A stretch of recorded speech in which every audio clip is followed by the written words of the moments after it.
think it's particularly uncommon that a lot of times gamers tend to role play as the opposite gender, and in most computer games, I do it a lot personally. In Dragon Age Inquisition, I have like 5 character files, just seeing what each character can, just seeing what each role can do, and 4 of those 5 are all women. So, and I do have other friends and other people I know who tend to play as women, even though they're guys. Even though a few girls that tend to play as guys too. So it's not that unusual, really. At least I don't think it's all that unusual. And I'm guessing a lot of people have certain reasons for doing it. A really common reason I hear a lot of people saying, "Well, if I'm going to be staring at someone's ass for like 50 hours, it might as well be an ass I like looking at, you know." And a lot of girls in MMOs mostly I think they tend to play as guys just to avoid getting harassed. I'm not sure how prevalent that actually is, but I know that there are some girls who tend to do that. It's just they feel safer that way. Uh, but I've always wondered exactly how often is it that you play as the opposite gender in tabletop games, like in Dungeons and Dragons, because it feels like it's different. It feels like it would be different. I mean, not drastically different, obviously, because it is still role playing. It is still just a game, but it's a little different. It just seems different to me to say something in a role playing game and have it actually be your words, but it's being said in game by someone of the opposite gender. Like when I'm playing Dragon Age and I'm playing as a female character. It's different. It's clicking on and it's different clicking on clicking on a dialogue option and having the character speak like that than actually saying it myself and knowing that it's in universe being heard through the voice of a woman. There's a bit more dissonance in there, at least for me personally, at least. So I was actually really curious about what it would be like to role play as a woman, like in an actual RPG, like in actual Dungeons and Dragons, like actually playing as a woman in Dungeons and Dragons, and I kind of didn't get a chance to, because well, okay, so I roll up with a few of my friends from college who regularly get together to play Dungeons and Dragons. I never played with them before. I knew they played every once in a while. I knew, if I ever got the chance, if our schedules ever lined up, we could probably play. But this weekend I did. This weekend I did. I was able to play with them, and I decided to use this character, an elf named Sophia, and with where Sophia actually came from, I actually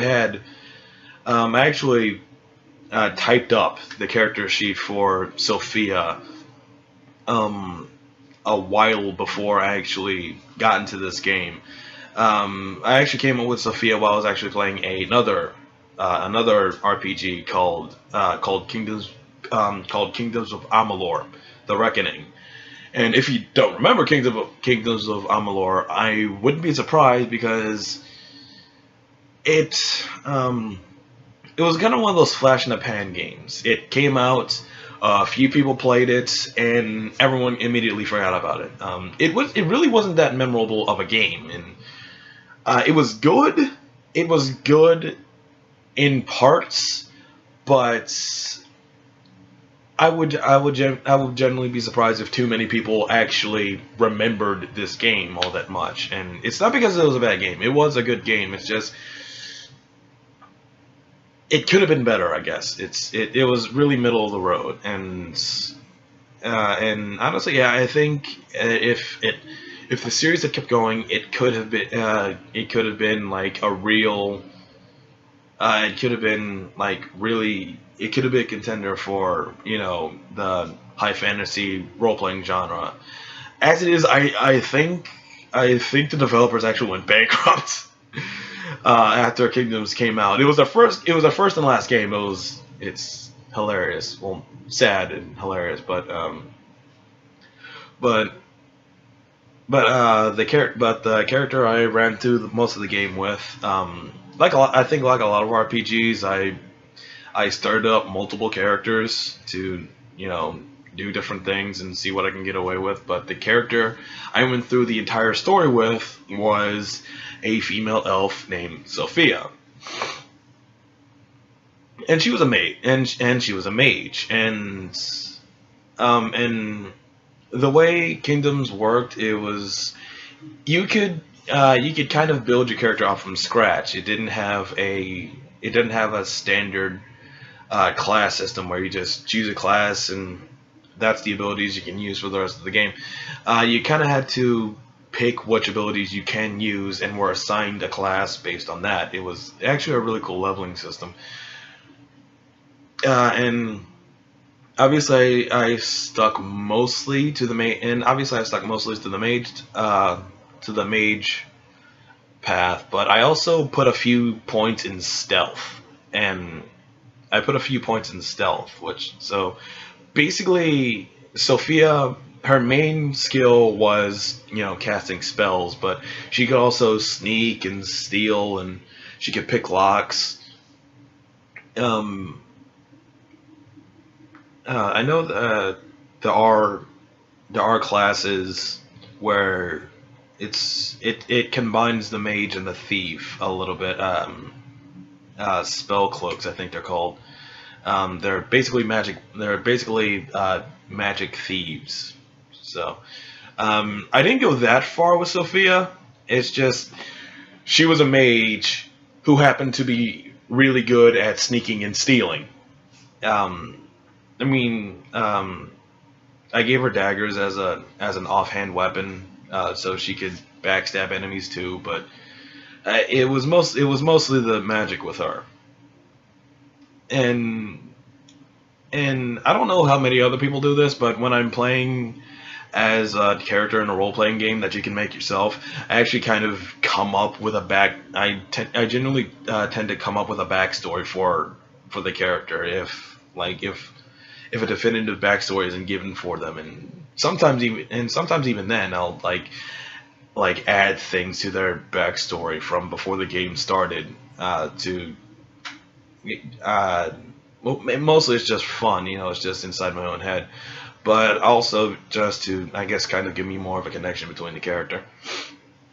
And around that time, I was starting to get more into D&D and role playing games, and like I said, I actually built a character sheet for Sophia. It didn't exactly translate because the powers and abilities you have in Kingdoms Amalur don't really apply to Dungeons and Dragons, but I did the best I can. The one major difference is that I made Sophia a okay. In Dungeons and Dragons, there are actually three types of spellcasters. There's the wizard, who they're basically a normal person who have studied really hard and learned to use magic. Um, I'm actually trying to think of a good example from fiction, but I'm not. Um, I can't really think of any. I can't really think of any situations in fiction, at least not that I've seen or read, because I don't actually read all that much. But I can't really think of any where it's like Dungeons and Dragons, where it's just magic is a skill that you can learn. Um, okay, no, there are a few magic characters in comic books. Um, Not Zatanna, she was born with her magic. Um, fuck. I'm really blanking on this. But okay, there are a few characters in Dungeons and Dragons in comics who have learned to use magic, even though they couldn't know it. Doctor Strange. There we go. Okay. Don't know why that it took me so long to get there, but Doctor Strange could not use magic. He had an affinity for magic, but he couldn't use it. But he didn't naturally know how to use it. He had to go to the Ancient One and learn how to use magic, and eventually became the Sorcerer Supreme. So, okay, so Sophia was like Doctor Strange. She learned. Wizards are like Doctor Strange. They learn to use magic. They study for years, studying tomes and arcane, different stuff like that, and they learn how to use spells. The second type are sorcerers. I remember hearing once that sorcerers are kind of like berserker wizards, and that's kind of true. Sorcerers are more like Harry Potter wizards. They're born with magic. Well, I say Harry Potter wizards, but wizards in Harry Potter really are more like the traditional D&D wizards, except they're actually born with their powers. But in how they learn magic and how they use it, but it really is sorcerers are born with their magic, and they're kind of born with a specific type of magic. It's kind of like they're born from a magical lineage, and berserkers really are more like Zatanna, like I was saying. They're born with a specific type of magical lineage. Zatanna and Sister Grimm from Marvel, Niku Minoru, they have a specific type of magic that they can use, and like they can't use all of the. Well, actually, there are 4 types of magic users in Dungeons and Dragons. Okay, but that's what sorcerers are. They're kind of like berserker wizards. They can use any type. They can use their specific type of magic, basically at will, like anytime they want. At least I think. I don't really actually know that much about wizards, but warlocks are the third type, and they're basically demon wizards. They get their power from demons. That's what that is. I think they can use most forms of magic,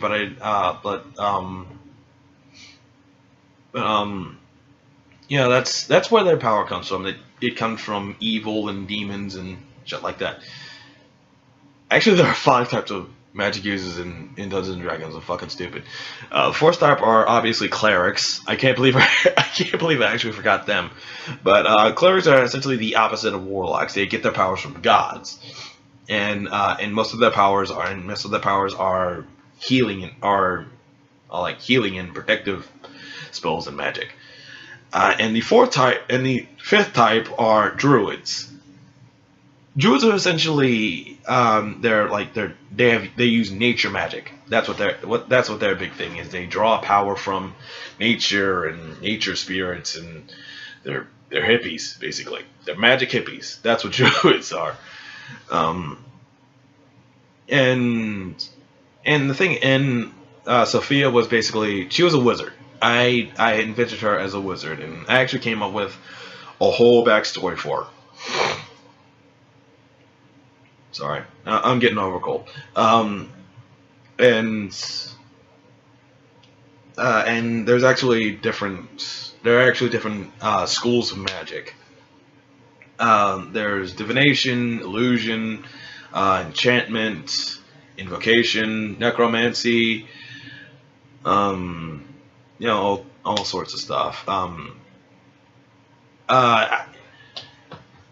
I at the time wanted Sophia to be more of a healer, to be more of a healing mage, not a cleric exactly, but I wanted her specialty to be healing spells.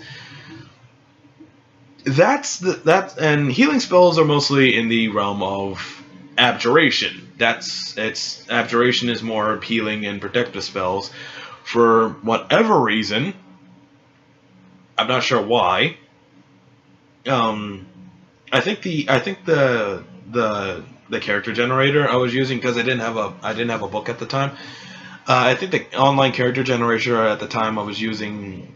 I think it. I don't. I think it got us. I think it got the description of some of the schools of magic wrong or something like that, or maybe I misunderstood something or something. Because even though I wanted abjuration, I actually got conjuration, and conjuration is basically summoning magic.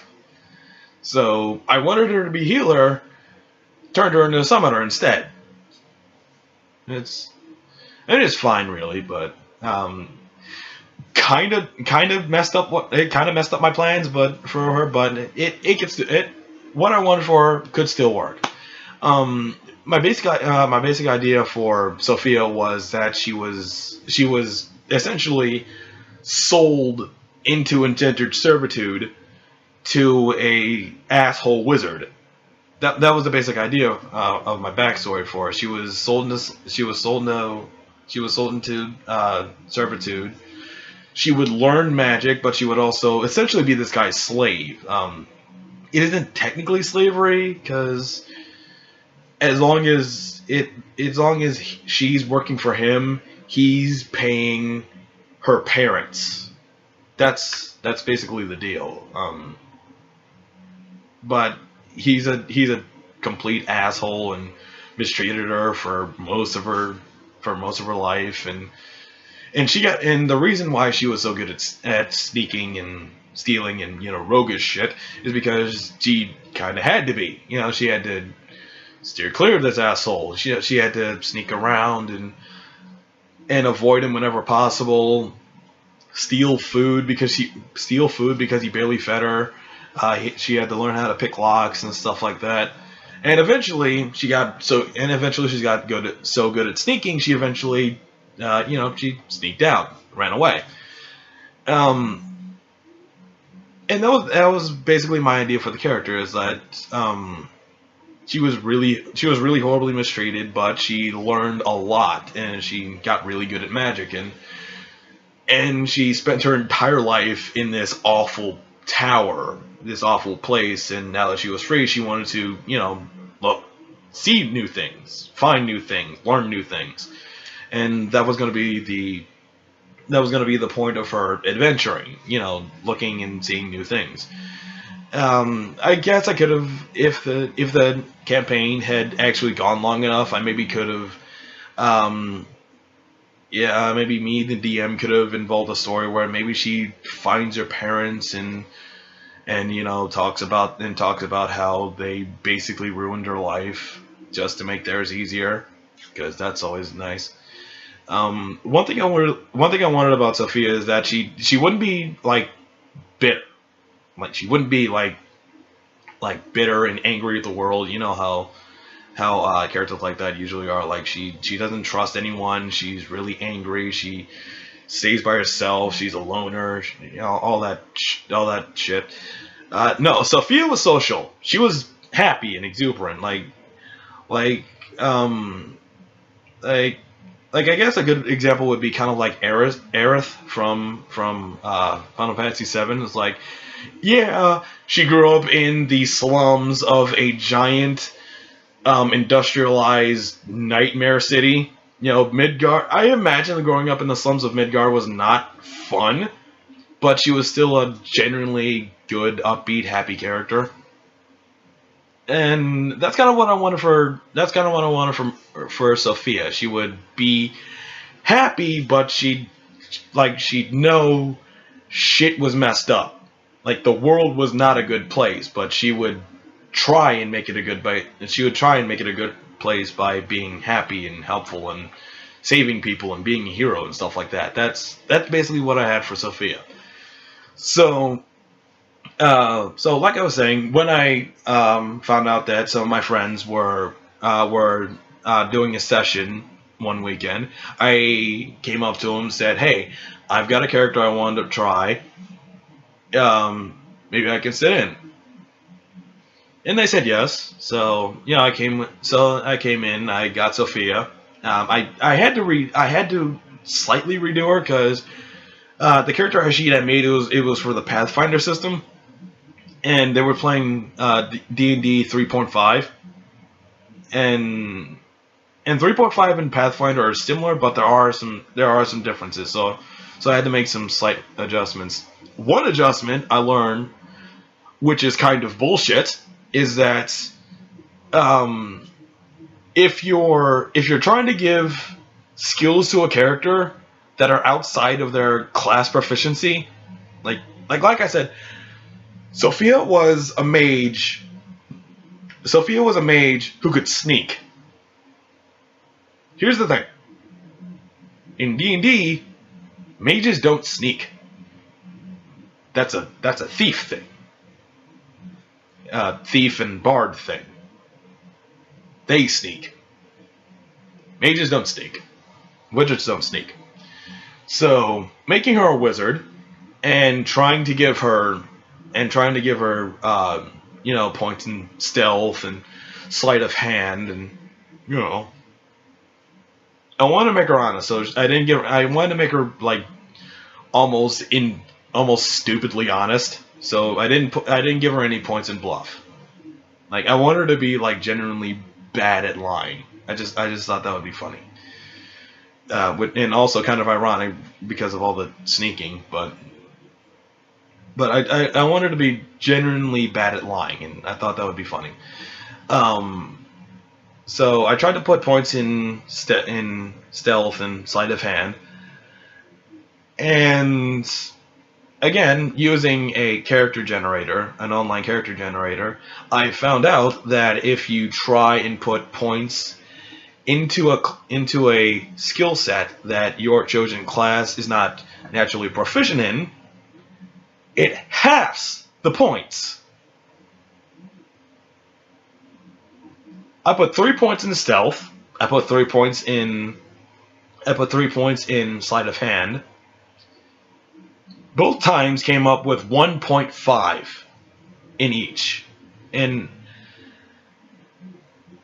how the fuck? What is half a point in a skill? Like, how do you calculate that? Do you round up? Do you round down? Like, but just okay. Not as free with the whole role-playing thing as I thought you were, D&D. That's all right. I still had Sophia. I can make her as much as you want, and the other skills that I wanted her to have. I gave her knowledge arcana, obviously, and knowledge history because I wanted her to be a history buff. I put a few points in knowledge local, but the big things were knowledge. The big things for Sophia were going to be knowledge history, stealth, and sleight of hand. When 3 of those were, yeah. But I brought her in. I brought her into the game, and I I probably should have realized this when we started playing, but the group I was actually sitting in on had actually been playing for a while, and they were fairly high level, level 9, I think they were. And that's a problem, because if you've ever tried to play a game halfway through, you quickly realize that you're not that good at it, and you get your ass kicked. And the thing is that if I had started, like I had played Dungeons and Dragons a few times, and I have played wizard characters, but it was always in 4th edition. And if you're not sure, 4th edition and 3.5 are very different. Like 4th edition is basically like a miniatures war game. All the characters have different powers and different there are different powers that you can use, like at-will powers that you can use all the time. Encounter powers you can only use once a fight or once every extended rest, and daily powers, which you can only use once a day, once an in-game day. And and no version of D&D before 4th edition had any of that. Like there were a bunch of stuff that was added in the 4th edition that honestly kind of made it more like an video game RPG. And so going back to 3.5 when I've never played it was tricky. It was tricky. But and if I had, and I'm pretty sure that if I had started Sophia off at level 1, I could have played her for a while. But okay. So the game starts. The other guys, I started off Sophia. The other guys helped me level Sophia up to level 9. And if you're wondering, yes, level 9 is actually fairly high level. The level cap in D&D is only like level 20, and by then you're unto a god essentially. Level 9 is it's fairly high. It would essentially be like I'm gonna say level 30 or level 40 in a computer game. And so, all right, so I'm level 9, and there was actually another student who was coming into the game with me. So we were basically introduced to the party at the same time. All right, so the game starts. The party is coming into like a pub or something like that, and they're looking for a temple or a dungeon or something like that, and they come across us, and we have knowledge for them, and so they come up to us and it's like, "Hello, I am Sophia, and this is," and the other new guy introduces himself. I don't remember what his name is. It sounded Viking, but only that I might be thinking because the dude actually kind of looked Viking to me. He was a shaman. So it was a wizard and a shaman. We talked a little bit, got information on what we were doing and where we were going and what we were after. Then we set out on our quest and found our way into an underground cave that led to a waterfall, which we had to climb down. And climbing is actually a skill in Dungeons and Dragons. It's called athletics, and I am a wizard with not very high strength. So climbing, and it's near a waterfall, so the rocks are slippery, and climbing is not a strong point with me. So there's a chance that I could slip, fall in the river, and possibly die. Now, none of the other characters do this, obviously, but I'm being cautious. I'm being a little overcautious, I will admit, but but I decide to be Mr. Smartass. While I was getting my list of spells ready, I picked teleport because teleport. How could that not be useful? And I thought to myself, okay, I could try climbing down and potentially crack my fucking head open, or hey, we got a teleport spell here. Later, assholes. So I cast teleport, thinking I will just appear graceful, nymph-like, at the bottom of the waterfall. That did not happen. And this is the first reason why playing a game at a high level is not a good idea. Starting a game off at a high level is not a good idea. Because even though I looked over the spell list and what I can and can't do, and knew teleport will allow me to obviously teleport long distances, I did not read the flavor text in the spell section of the 3.5 handbook. Something went wrong, and I did not land gracefully, nymph-like, at the bottom of the waterfall. I teleported myself a good 100 feet in some random direction. I did not know where I was. I was just gone from the party. They all climbed down the fucking waterfall safely. They were all good. They were fine. Then they had to find my dumb ass. And again, I had no idea where the fuck I was. It was dark. I was able to use another spell and make a small little fireball so I can see where the fuck I was. But because either I am just that unlucky or the DM decided to be an asshole,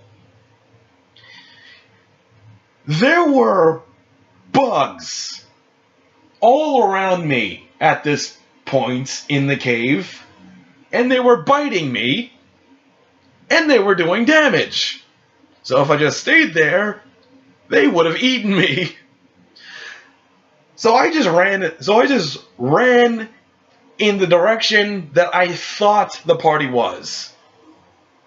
Thankfully, I was right.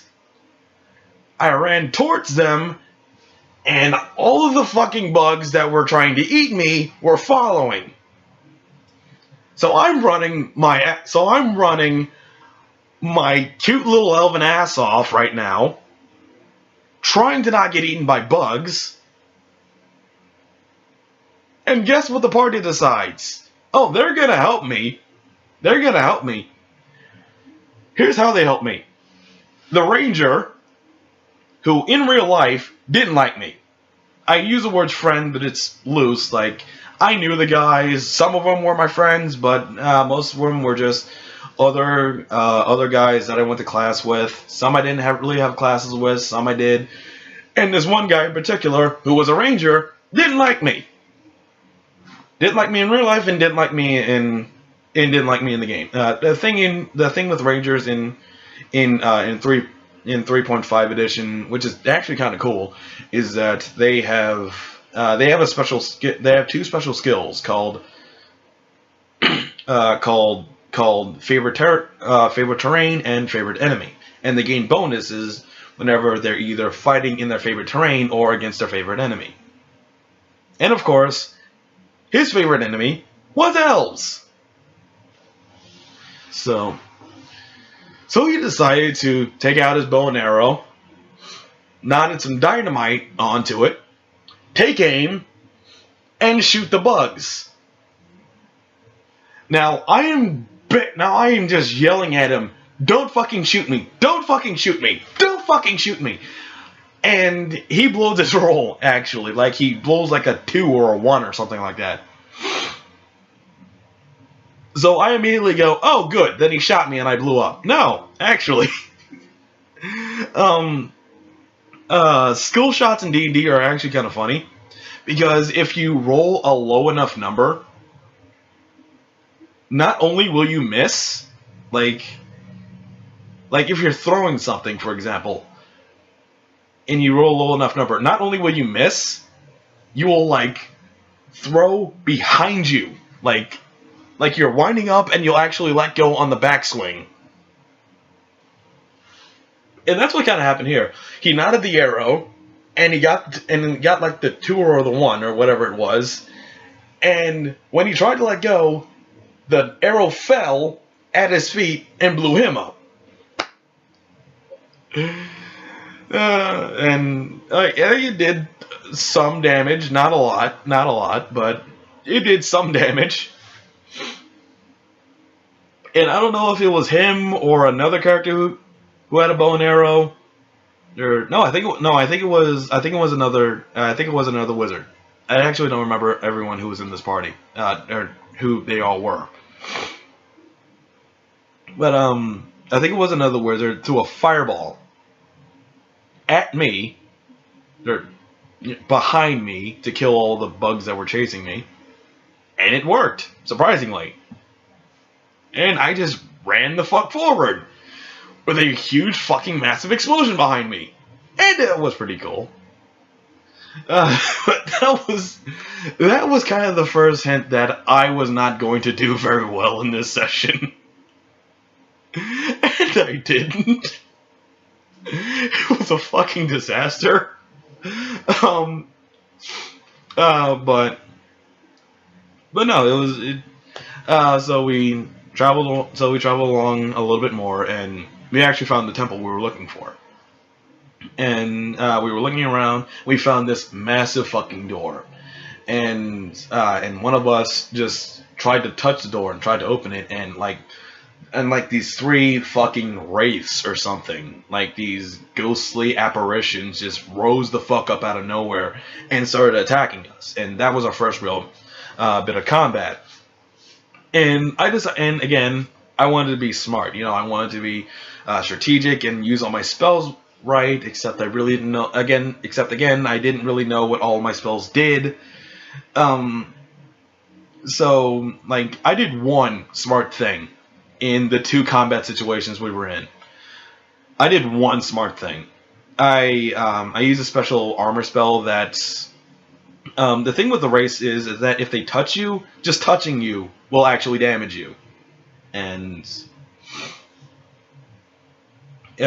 so I cast a spell on myself that gave me like a magic armor thing, where if they touched me, it wouldn't hurt, like it wouldn't like poison me or anything like that. Like it was a good move. Unfortunately, that was really the only good move that I made in that bit of combat, because, like I said, as a conjurer, I could summon things, and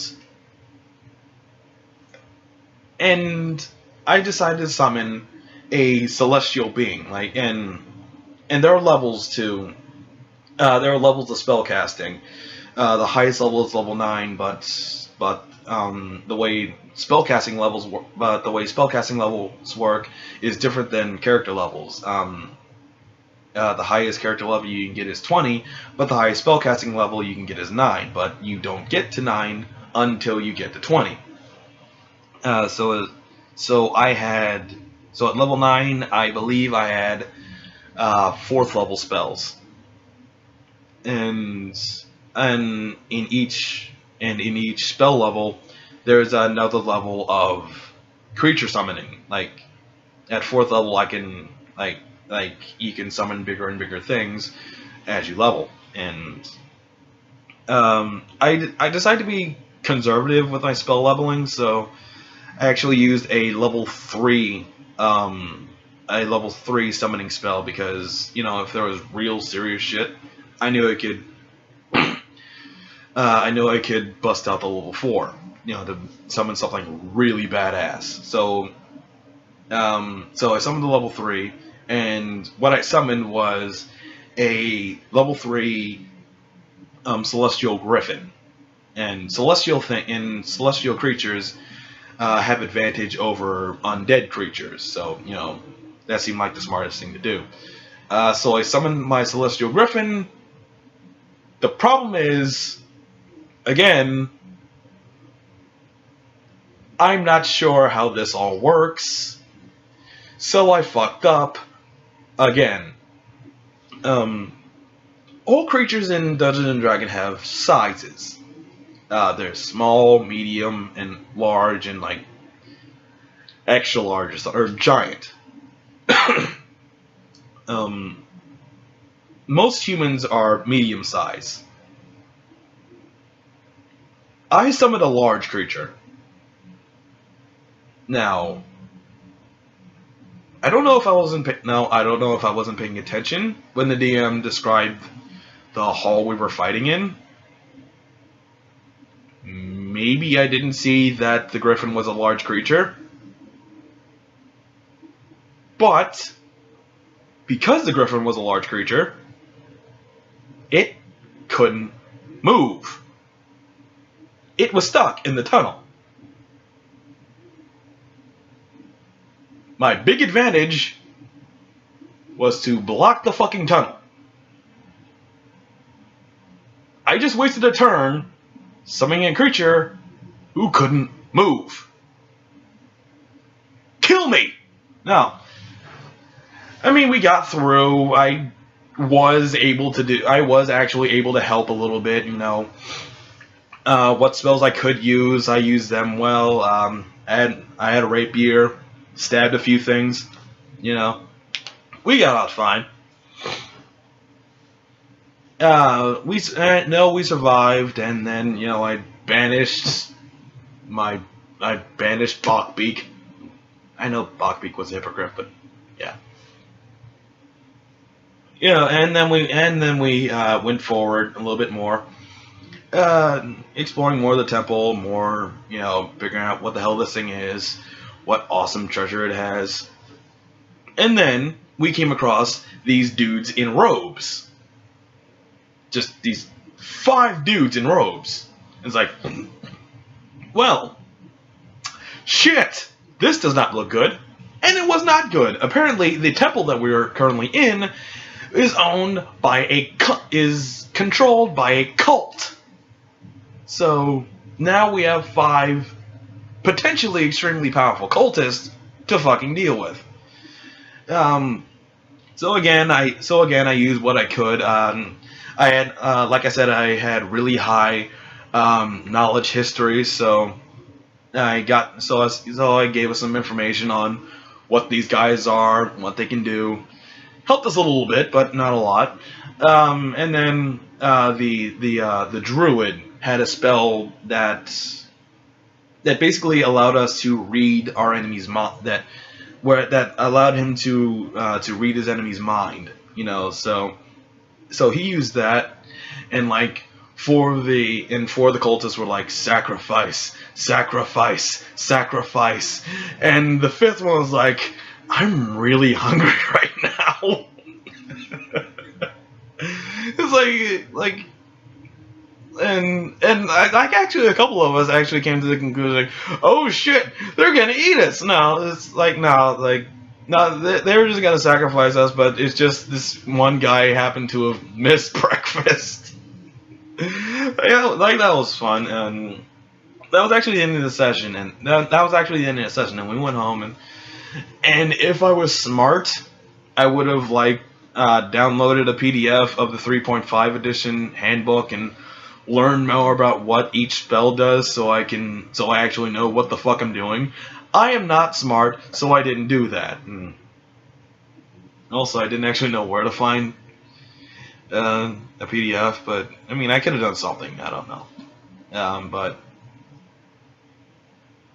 But next session rolled around, and we all came back.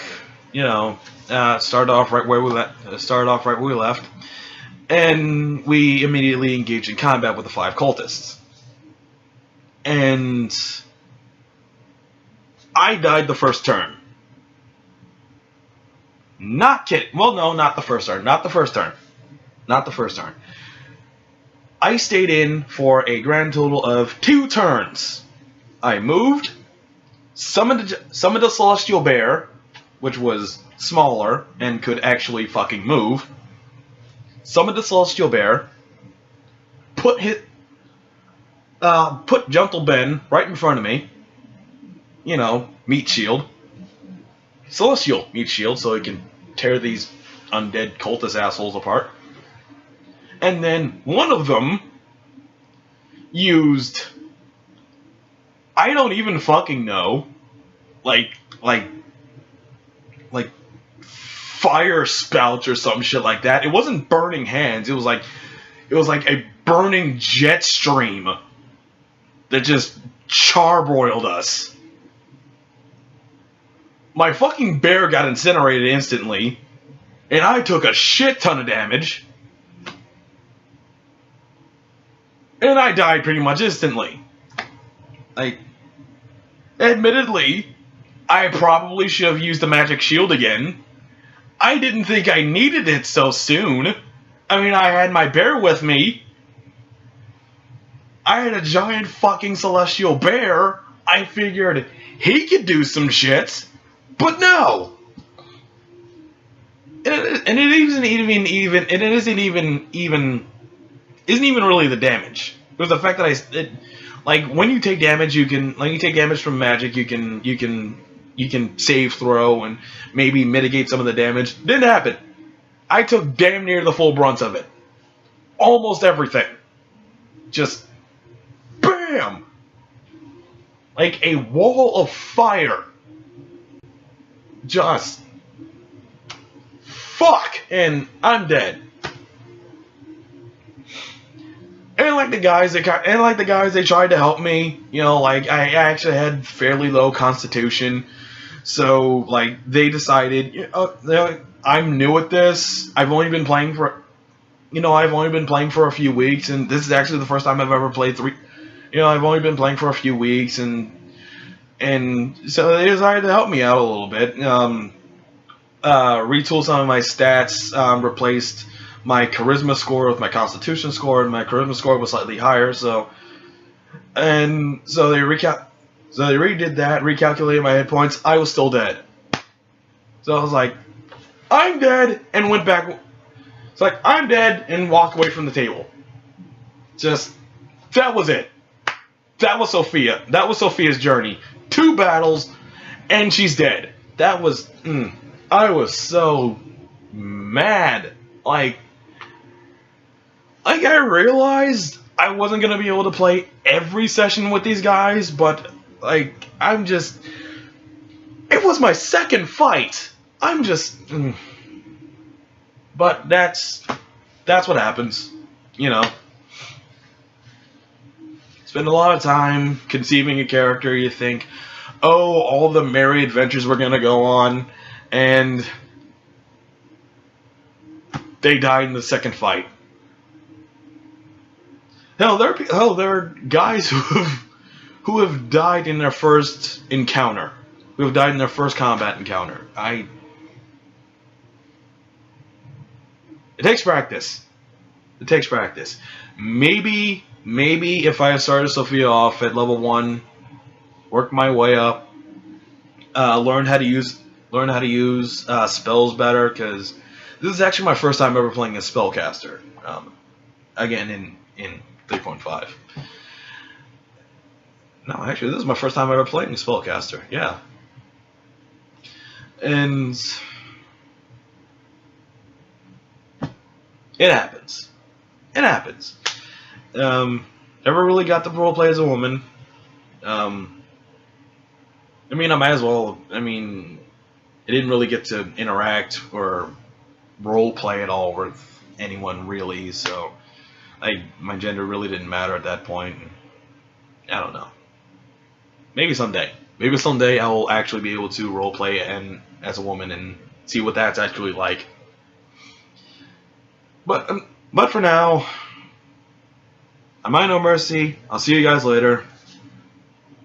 So I'll have a moment of silence for Sophia, the elf.